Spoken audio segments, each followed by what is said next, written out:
আপুনি উত্তম জীৱন বুলি ক'ব। উত্তম জীৱন যিহেতু এটা নিৰোগী শৰীৰ সুস্থ নকৰি কৰে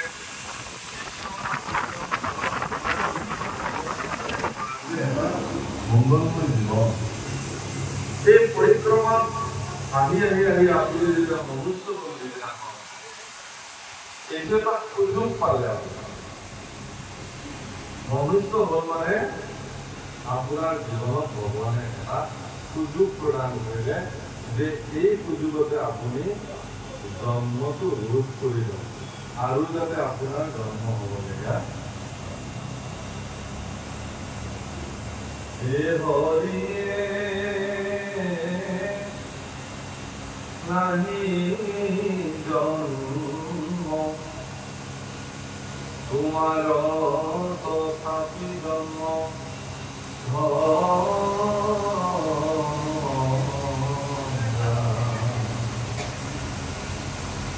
কৰি জন্মে জীবন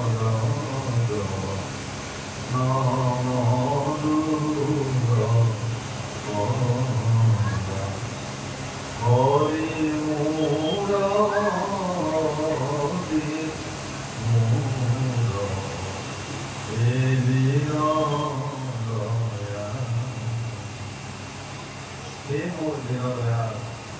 হে মোৰ ঈশ্বৰ, তুমি কৃপাল, তুমি করুণা সাগর।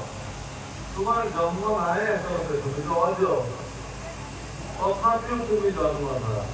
এই কারণে যে যাতে তোমার জন্ম সম্পাদিত কৰি যোৱা কৰ্মখিনি যাক আমি ভকতবিলাকে লীলা বুলি কওঁ, আপুনি মই কৰিলে কৰ্ম, ঈশ্বৰে কৰা কৰ্ম লীলা।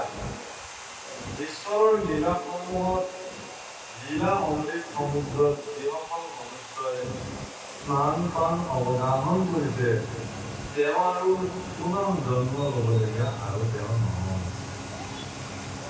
পুনৰুক্তি জননম পুনৰুক্তি মৰণম পুনৰুক্তি জননী ৰথৰে শয়নম, এইটো প্ৰকৃতিৰ নিয়ম।